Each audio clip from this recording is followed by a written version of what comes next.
Sangbulani Dumelang, hello, my name is Malwande and welcome to my channel.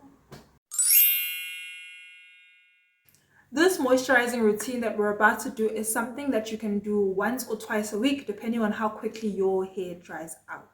Now there are various options that you can use. You can use a hair butter or a leave-in conditioner or a sheer butter, whatever works for the thickness of your hair as well as the weather of where you are at in the world and what time of the year it is. Currently I'm in South Africa and it is still summer headed towards autumn, so I think I'm just going to use a regular leave-in conditioner.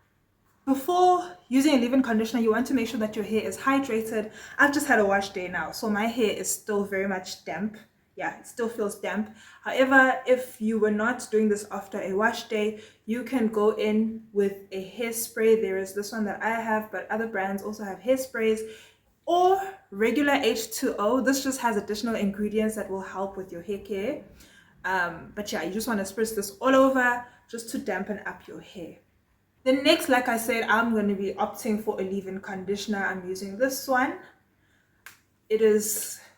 A leave-in conditioner is a much lighter option, and because it is not yet necessarily autumn properly, I think this is good enough for my protective style. So I'm just going to apply a generous amount. This is mainly for my actual hair, so I am putting it just on top because it is to focus on my hair, not necessarily the scalp. Okay? And you want to make sure that you're as generous and give as much as your hair needs. I can tell the story of how I've overcome. Dark were the days I didn't know a sun.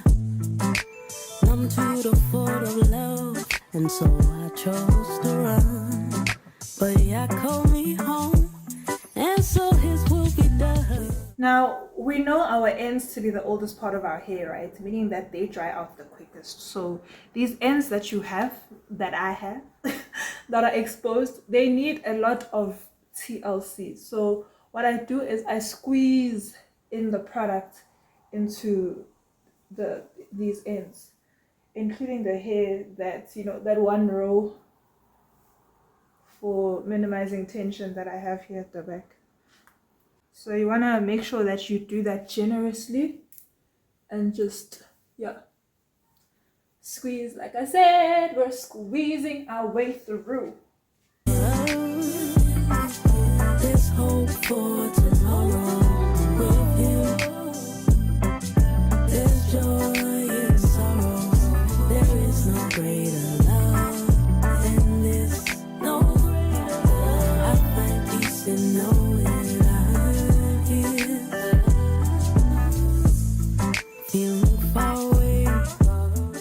Now, scalp care. I will be going in with this 4-in-1 Ebony Shade Serum. This serum is also suitable for your actual hair. However, I love to just focus it only on my scalp.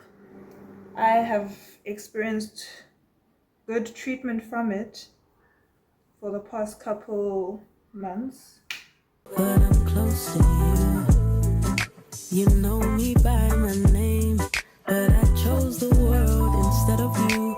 Had no clue why the days were so blue. Only if I recognize you're not a man like you should lie. With him, there's hope for tomorrow. With him, there's joy in sorrow. There is no greater love than this. I find peace in knowing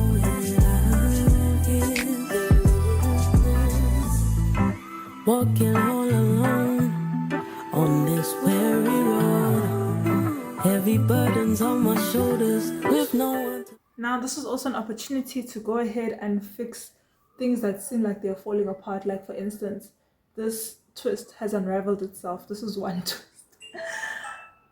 Yeah, it has unraveled itself, so let me just fix that. Been a load, thought I could do it by myself. Guess I was wrong. Then I heard a small voice say, this time you don't need to be strong.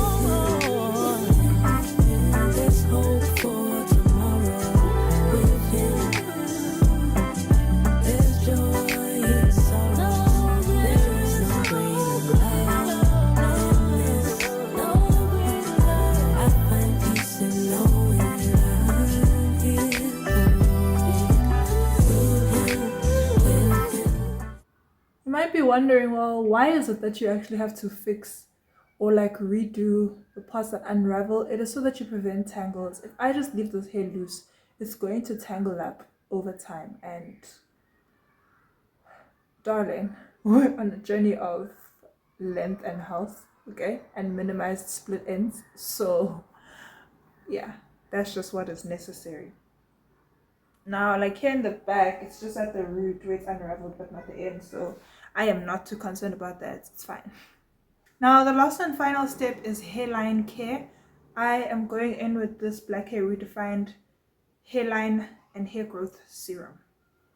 I just use this on my edges. To be honest, I've seen great results. My edges are back. Between this and the Masodi serum, which I've now finished, my hairline is back. I just do this, I guess, for maintenance and to attempt to grow my baby hairs longer, you know, such that they become part of just my normal hair and not necessarily as short as edges. Yeah, I hope all of that is making sense. Then I do the same for my nape area because I have been battling with my nape area. Still am in that battle, still trying to regrow it. So I do this at least every other day, I want to say. Yeah.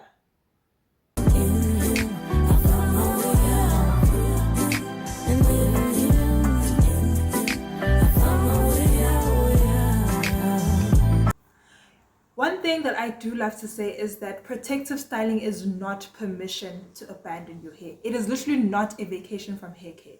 And so you've seen now in this video that I have proven exactly that, or rather reminded you that, and shown you how to look after your cornrows. So why is it that protective styling is not a vacation? It is because you still have to look after your hair.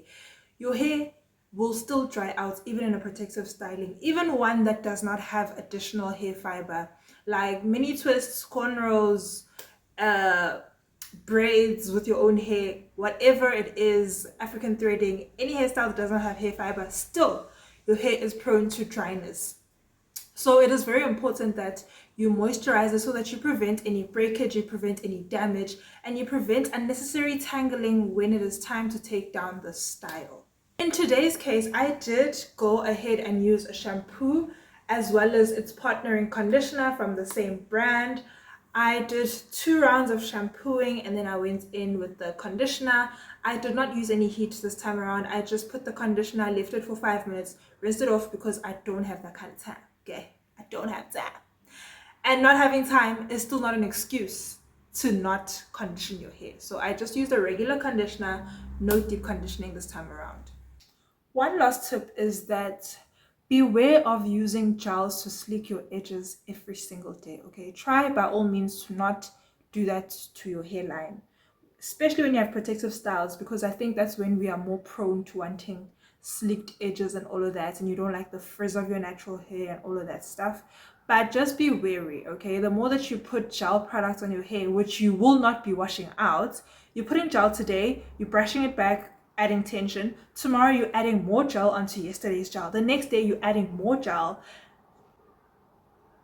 You can understand what that's going to do, okay, to your hair as well as to your skin here on your forehead. That will potentially cause you a breakout and all sorts of consequences. And you just think, was it really worth it? Was it worth it just for sleek edges? Maybe not. If you have made it to this point in the video, thank you so much. I hope that you have learned a thing or two from this video, and I will catch you in my next one.